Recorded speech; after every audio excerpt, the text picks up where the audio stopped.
क्या मैं अंदर आ सकता हूँ सर? आए। नमस्ते सर। नमस्ते मैम।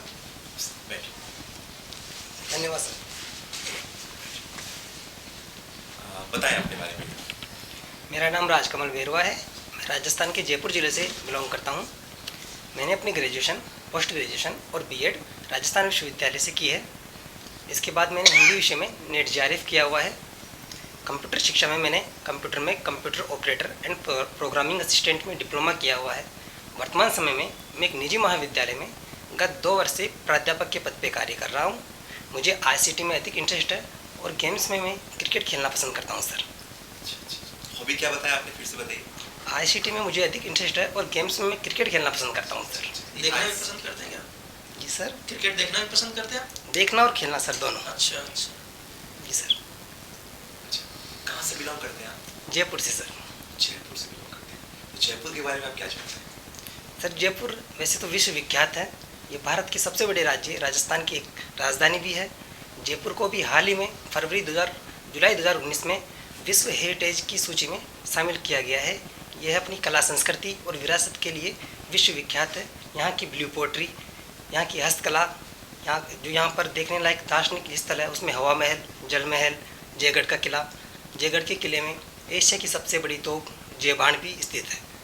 और भी बहुत से स्थल हैं यहाँ पर देखने लायक सर। तो आप एनवीएस ज्वाइन करना क्यों चाहते हैं? एनवीएस ज्वाइन करना मेरा सपना है। सबसे पहली बात तो यहाँ पर जो बच्चों का सिलेक्शन होता है वो एक JNVST अर्थात जवाहर नवोदय विद्यालय सिलेक्शन टेस्ट, इस टेस्ट को पास करके बच्चे यहाँ पर आते हैं। प्रत्येक जिले से 80 बच्चों का चयन होता है और ये वो प्रतिभाशाली बच्चे होते हैं जो सामान्य बच्चों से अलग होते हैं। अगर मैं ऐसे बच्चों को पढ़ाता हूँ तो ये मेरे लिए बड़ी सौभाग्य, नहीं कहूँगा, विशिष्टता की बात होगी, क्योंकि ऐसे बच्चों को एक विशिष्ट शिक्षक ही पढ़ा सकता है, सामान्य शिक्षक नहीं सर। अच्छा। तो ऐसी कोई 5 क्वालिटी आप बताइए अपने अंदर, जो आपके अंदर हो, जो एक आदर्श शिक्षक के अंदर होना चाहिए। जी सर, सबसे पहला तो जो मेरा सब्जेक्ट नॉलेज है उसका मेरी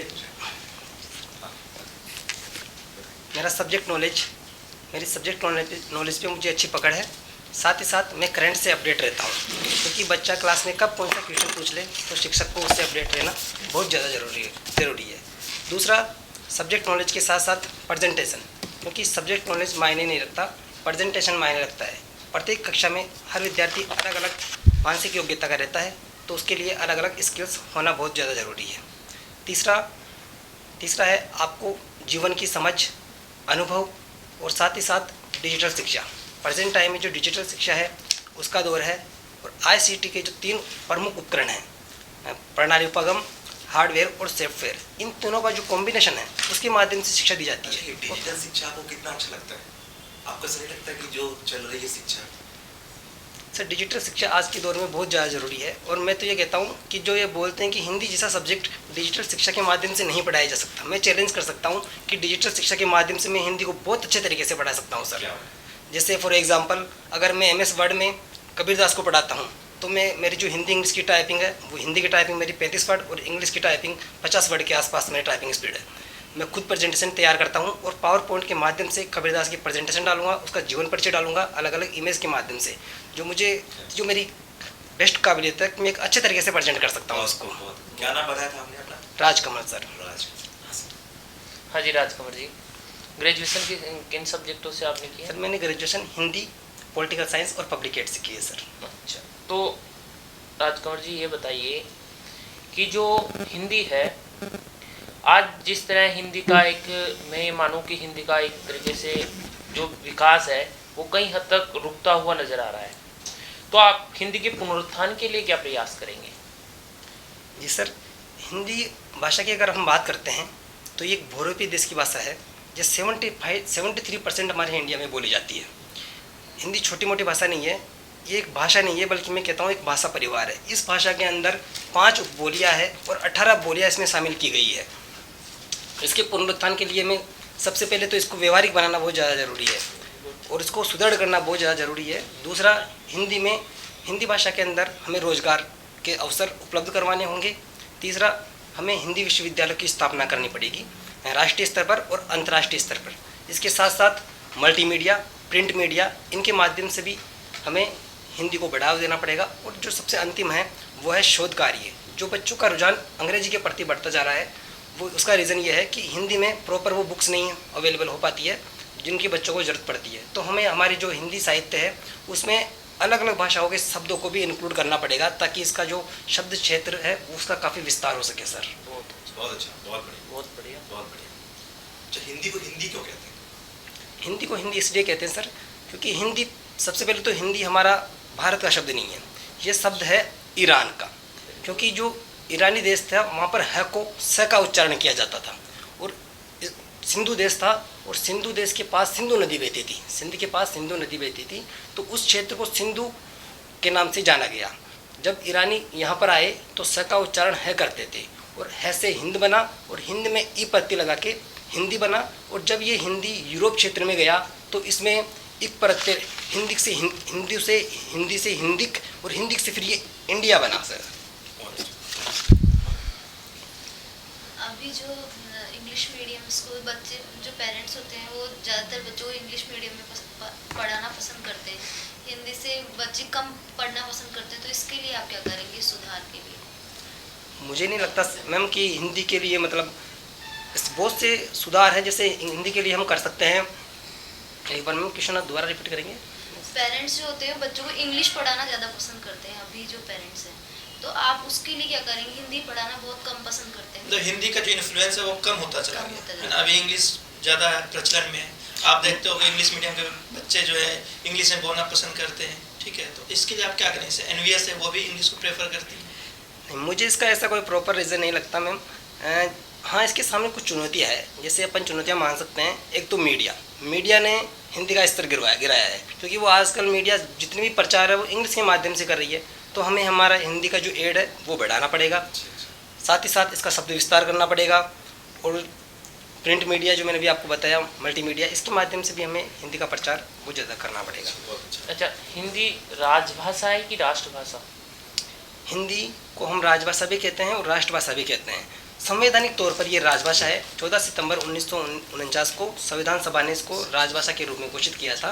और राष्ट्रभाषा इसलिए कहते हैं क्योंकि समस्त देश, जो पूरा हमारा देश है, उसको जोड़ने का कार्य करती है। 46% जनसंख्या हिंदी भाषा का यूज़ करती है हमारे इंडिया में। अच्छा, आपने तो हिंदी पढ़ने के अलावा क्या क्या सीखा है? कंप्यूटर में भी डिप्लोमा हूँ सर, डिप्लोमा किया हुआ है, नेट JRF किया हुआ है मैंने हिंदी में। अच्छा, कोई 5 शॉर्टकट कीज बताइए हमें। बिल्कुल सर। कंट्रोल A से सेलेक्ट ऑल होता है, कंट्रोल Z से एंडो होता है, कंट्रोल C से कॉपी होती है, कंट्रोल Y से वीडियो होता है, कंट्रोल P से प्रिंट होता है, और भी बहुत सीखी है सर। अच्छा, पावर पॉइंट प्रेजेंटेशन बनाने आता है? बिल्कुल सर। MS वर्ड पे, एक्सेल पे काम कर लेते हैं? बिल्कुल सर। मैं अभी बताया मैंने, मेरी जो हिंदी में टाइपिंग स्पीड है वो 35 से प्लस सर। अंग्रेजी में मैं सॉफ्टवेयर के ऊपर 50 से ऊपर की स्पीड से टाइपिंग करता हूँ सर। तो आजकल जो ये गूगल पे जितने भी आप मैटर देखते हैं, कंटेंट देखते हैं, जी सर। ठीक है, तो कौन सा फ़ॉन्ट को ज़्यादा यूज़ में लेती है? कृति देव को करता हूँ सर मैं यूज। नहीं, आप यूज़ करते हो उससे मतलब नहीं, ये जो गूगल वगैरह आप जो भी सर्च करते हैं, मोबाइल में जो आप ऑपरेट करते हैं, जो भी चीज़ें आपको हिंदी में लिखा हुआ दिखता है नेट पे, इंटरनेट पे, तो ये कौन सा फ़ॉन्ट वो सपोर्ट करती है? मतलब कौन सा जनरल फ़ॉन्ट में उसमें यूज़ में आती है? आई थिंक इंटरनेशनल लेवल, हाँ, इंटरनेशनल मतलब वो फ़ॉन्ट एक्सेप्टेबल है। यानी कि कृतदेव क्या है, कभी कभी आपके मोबाइल में नहीं खुलेगी, जी सर। लेकिन वो जो गूगल पे आप कुछ भी सर्च करते हैं हिंदी में, वो ओपन हो जाती है, आपके मोबाइल में शो होती है। वो कौन सा फ़ॉन्ट यूज़ करती है वहाँ पे? सर एग्जैक्ट मुझे भी याद आ नहीं पा रहा है, वैसे मुझे पता है, लेकिन अभी माइंड में आ नहीं पा रहा सर मेरे। एरियल यूनिकोड जो है हर मोबाइल में सपोर्ट होती है, हर जगह सपोर्ट। एरियल आ गया सर, आ गया, याद आ गया सर। एक तो CDBD होता है, एक एरियल होता है। एरियल जब आप पढ़ाएंगे एनवीएस में, तो कौन कौन से आप टीचिंग ऐप का यूज़ करेंगे? टीचिंग ऐप के लिए सर जैसे मैं प्रोजेक्टर के माध्यम से पढ़ाना पसंद करता हूँ। ऐप नहीं है? ऐप तो नहीं है सर, अच्छा, कोई लेकिन मैं मेरा लेसन प्लान खुद ही बनाता हूँ, खुद ही उसको प्रोजेक्टर के माध्यम से प्रेजेंट करता हूँ सर। अच्छा राजकुमार जी, मुझे ये बताइए कि आपके क्लास में जो है 2 बच्चे बड़े शरारत कर रहे हैं, आपके बात को ध्यान नहीं देते, जी सर। है ना? तो ऐसा क्या करेंगे आप जो उनका भी इंटरेस्ट है? बहुत शरारत करते हैं आपके क्लास में दोनों बच्चे और आप परेशान हैं, क्या करेंगे? आप कंप्लेन करेंगे, क्या करेंगे, क्या आपकी होगी, क्या अपनाएंगे आप? सबसे पहले तो मैं उन बच्चों को समझाऊंगा कि कक्षा में शरारत नहीं करनी चाहिए। अगर उसके बाद भी वो शरारत करते हैं तो मैं उनको, जैसे जो बच्चे शरारती होते हैं वो सृजनात्मक ज़्यादा होते हैं, तो मैं उनका जो रुझान है क्रिएटिविटी की तरफ वो करूँगा। अगर वो फिर भी शैतानी करते हैं, कुछ वो करते हैं, तो फिर मैं उनको कुछ ऐसा दूंगा जिससे वो अपनी जो एबिलिटी है उसको और भी ज़्यादा प्रॉपर तरीके से प्रेजेंट कर सके। अच्छा। आपने फिल्म देखते हैं आप? फिल्म कम देखता हूँ सर, देखता तो हूँ सर। क्रिएटिविटी से क्या समझते हैं आप? क्रिएटिविटी मतलब सामान्य गुण होता है, उससे एक अलग सृजनात्मकता क्रिएटिविटी है, कुछ अलग करने की इच्छा, या जो सामान्य तौर पर हर एक व्यक्ति में नहीं पाई जाती। हिंदी में आप कैसे मतलब कि बच्चों को कैसे क्रिएटिव बना सकते हैं? क्रिएटिव बनाने के लिए मैम जैसे उनको मैं साहित्य पढ़ने के लिए, काव्य है उसको पढ़ने के लिए ये दे सकते हैं। उससे उनकी जो काव्य के प्रति रुझान भी पैदा होगा और वो इसमें आनंद भी ले पाएंगे। अच्छा। आपके प्रिय कवि मेरे हरिवंश राय बच्चन जी सर। अच्छा, तो आप हरिवंश राय बच्चन जी का एक बहुत ही प्यारा सा कविता लीजिए और बच्चों को आप कैसे पढ़ाएंगे? आप क्लास 9 में, मान लीजिए कि आप क्लास 9th में हैं और आपको जो है बच्चों को बहुत ही शानदार तरीके से जो है आपको एक कविता पढ़ाना है हरिवंश राय बच्चन जी की, कैसे पढ़ाएंगे आप?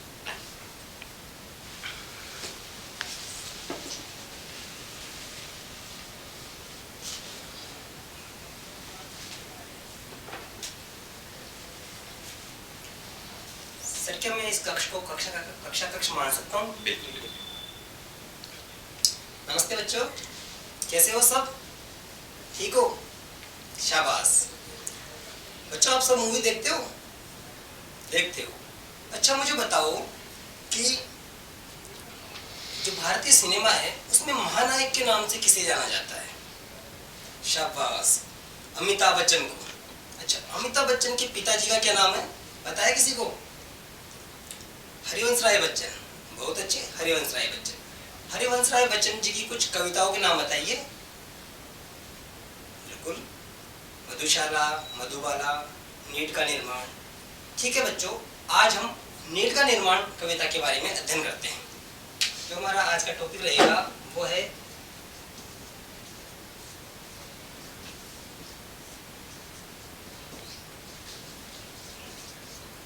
नीट का निर्माण। तो पढ़ा दीजिए। ठीक है सर। पंक्तियां कुछ इस प्रकार है कि नीड़ का निर्माण फिर नेह का आह्वान फिर नीड़ का निर्माण फिर नेह का आह्वान फिर वो चली आंधी के झोंके छा गया सहसा अंधेरा भूमि भूधर बादलों ने भूमि को इस भांति घेरा रात सा दिन हो गया फिर रात आई और काली लग रहा था अब न होगा इस निशा से फिर सवेरा रात के उत्पात भैसे। अग्निपथ पढ़ा है आपने हरिवंश राय बच्चन जी? जी सर, अग्निपथ पढ़ा है मैंने। 2 लाइन सुनाया, वीर रस के साथ सुनाया। अग्निपथ अग्निपथ अग्निपथ ये महान वृक्ष है घने हे बड़े एक पत्र छाह ली मांग मत अग्निपथ अग्निपथ अग्निपथ। तू न थकेगा कभी, तू न थमेगा कभी, तू न रुकेगा कभी, कर शपथ अग्निपथ अग्निपथ अग्निपथ। ये महान दृश्य है, चल रहा मनुष्य है अश्रुश्वेत रक्त से लथपथ अग्निपथ अग्निपथ। बहुत बढ़िया, बहुत अच्छा। सर कोई व्याकरण में कुछ पूछ लेना? व्याकरण का आप वो टॉपिक लेंगे? जो आप बताइए सर। ठीक है, संधि लीजिए। संधि देखो बच्चों, होता क्या है, संधि 2 वर्णों का परस्पर मेल होता है। ये मेल स्वर का स्वर से भी हो सकता है, स्वर का व्यंजन से भी हो सकता है। उच्चारण फिर से कीजिए सर। 2 वर्णों के परस्पर मेल को संधि कहते हैं। जहाँ पर स्वर का स्वर से या व्यंजन से मेल होता है वह संधि कहलाती है। संधि 5 प्रकार की होती है। संधि 3 प्रकार की होती है, स्वर संधि, व्यंजन संधि और विसर्ग संधि। इसमें से जो स्वर संधि होती है वो 5 प्रकार की होती है। अच्छा, व्यंजन संधि के कोई 5 उदाहरण? जी सर, व्यंजन संधि के उदाहरण की बात करते हैं तो सबसे पहले देखते हैं हम जगत प्लस ईस। यहाँ पर जो ये है ये व्यंजन है, तय है, व्यंजन है। इसमें स्वर जुड़ा हुआ नहीं है और यहाँ पर ई है जो बड़ा स्वर है। जब हम व्यंजन का स्वर से मेल कराते हैं तो ये हमारा बड़ा ई हो जाता है और जगत और ईस मिलकर जगदीश बन जाता है। तय को दय कैसे हुआ?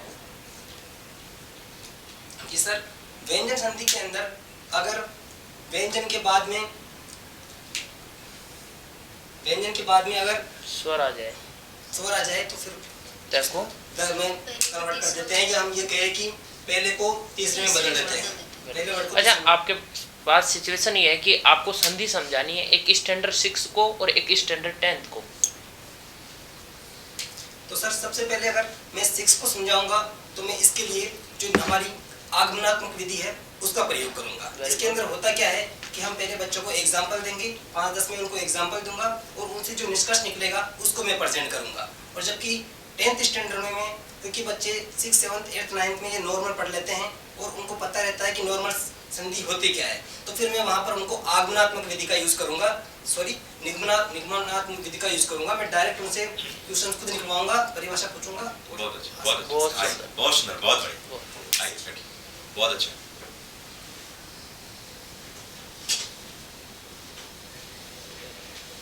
बैठिए। अगर आप धन्यवाद सर। एनवीएस ज्वाइन कर लेते हैं, मान जी लीजिए सर। कि एनवीएस में आपको जॉब मिल जाती है, तो एनवीएस के लिए आप क्या क्या करना चाहेंगे? अगर ये मुझे एनवीएस मुझे जॉब देता है तो मैं इसे ये नहीं कहूँगा कि ये मेरा सौभाग्य है। पहली बात तो ये मेरी विशिष्टता है, क्योंकि एनवीएस विशिष्ट बच्चों को, विशिष्ट शिक्षकों को ही ज्वाइन करता है। दूसरी बात, अगर मैं यहाँ ज्वाइन करता हूँ तो यहाँ पर जो एनवायरनमेंट है उसको मैं अपने शेड्यूल के अनुसार ढालूँगा और बच्चों से जो ज्ञानात्मक है, भावात्मक है, क्रियात्मक है, तीनों प्रकार से मैं बच्चों से अटैचमेंट में होने की कोशिश करूँगा। साथ ही साथ एनवीएस में जो मेरा प्रॉपर सिलेक्शन तो टीचिंग के लिए हुआ है, लेकिन मैं यहाँ पर टीचिंग के अलावा भी किसी संस्था से जुड़ने के बाद आपका एक टीचिंग वर्क ही नहीं रहता, बल्कि उसके अतिरिक्त भी अदर एक्टिविटीज़ होती है जिसमें आपको अपना 100% देना होता है। आपने कहा कि आप एक विशिष्ट हैं, विशिष्ट के तौर पे सिलेक्शन हो रहे हैं ना, तो आप अपनी विशिष्टता को एक लाइन में बताइए हमें, आपकी क्या विशिष्टता है, एक सेंटेंस में। विशिष्टता तो सर मेरी यही है कि जहाँ सामान्य शिक्षक जो नॉर्मल स्किल्स होती है वहीं मैं सामान्य शिक्षक से कुछ अलग तरीके से सर पढ़ा सकता हूँ। बिल्कुल ये मेरी विशिष्टता है। बिल्कुल सर। ठीक है, बहुत अच्छा। आप खुद को 5 साल बाद एनवीएस में कहाँ देखते हैं?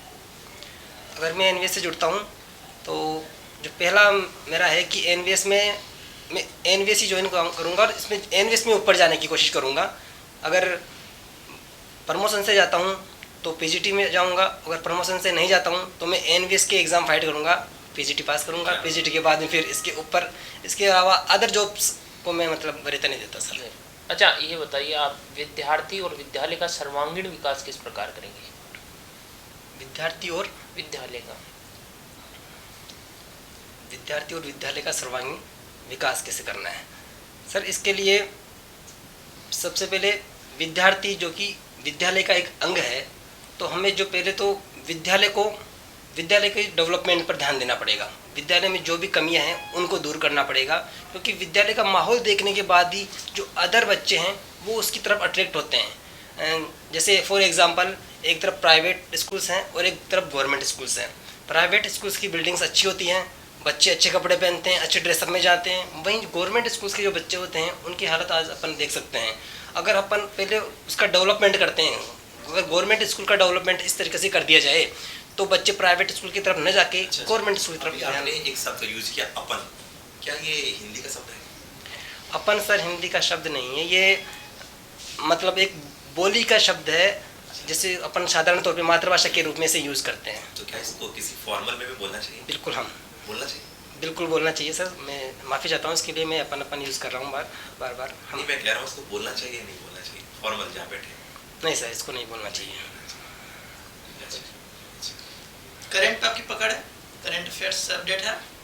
करंट सर मैंने बताया, वैसे टीचर में को करंट से तो अपडेट रहना चाहिए सर, और मैं करंट तो वैसे देखता रहता हूँ। आपकी करंट से भी लगा हुआ है, थोड़ी बहुत क्रिकेट से भी लगा हुआ है, तो आप बताइए कि ICC cricketer of the decade किसे दिया गया? जी सर, विराट कोहली को सर। विराट कोहली को। जी सर। और उन 4 प्लेयर्स का नाम बताइए जो कि आईसीसी के वनडे टीम में शामिल हैं सॉरी इस सर, डिकेड के। अभी मुझे ध्यान नहीं आ रहा। ठीक है, अच्छा, मेन मेन मेन खबर। बहुत नाइस अच्छा। Nice nice. कोई और सवाल कुछ पूछना चाहेंगे? लास्ट सवाल। अधिगम की सुनहरी सड़क किसको कहते हैं? अधिगम की सुनहरी सड़क। व्यवहार परिवर्तन को मेरे तो ये आ रहा है। अच्छा, अधिगम क्या है? अधिगम एक बालक में व्यवहार परिवर्तन से लिया जाता है, और ये अधिगम जरूरी नहीं है कि एक शिक्षक ही करवाए। अधिगम कहीं से भी हो सकता है सर। हम प्रत्येक जिस चीज़ से सीखते हैं वो एक अधिगम है। अच्छा, एक कक्षा में एक बालक बहुत शैतानी करता है, क्या वो अधिगम है? अगर एक तरीके से देखा जाए तो अधिगम तो है सर, क्योंकि वो सीख तो रहा है कुछ, चाहे वो शैतानी करना ही सीख रहा है, लेकिन सीख रहा है, तो ये एक तरीके से अधिगम ही है सर। हम ये नहीं कह सकते, हाँ ये कह सकते हैं कि ये अधिगम पॉजिटिव है या नेगेटिव है, वो एक अलग बात है, लेकिन है अधिगम सर। अच्छा, अधिगम औपचारिक और अनौपचारिक दोनों रूप से लिया जा सकता है, दोनों रूप से ग्रहण किया जा सकता है, आपका कहने का तात्पर्य ये है? बिल्कुल सर, औपचारिक और अनौपचारिक दोनों तरीके से ले सकते हैं। औपचारिक के तौर पर हम जैसे विद्यालय में शिक्षा ग्रहण करते हैं, जबकि अनौपचारिक तौर पे हम हमारे जो माता पिता है, रिश्तेदार है, सगे संबंधी है, उनके माध्यम से हम शिक्षा ग्रहण करते हैं। बहुत अच्छा। अच्छा, मुझे लास्ट क्वेश्चन आपसे, आखिरी सवाल। मुझे बताइए कि जो एनवीएस का जो लोगो होता है, जो लोगो है एनवीएस का, उसमें क्या लिखा गया है? एनवीएस के लोगों में सर प्रज्ञान ब्रह्म लिखा हुआ है, अर्थात ज्ञान ही ब्रह्म है। आप ज्ञान प्राप्त किए, आपको ब्रह्मा की प्राप्ति हो जाएगी। बहुत अच्छा, बहुत ठीक है। ऑल द बेस्ट राजकमल, है ना? और आप कोई सवाल पूछना चाहते तो पूछ सकते हैं, एनी क्वेश्चन आपकी तरफ से। Any question you want to ask? Okay. Okay. All the best. All the best. All the best. Thank you. धन्यवाद सर। Thank you.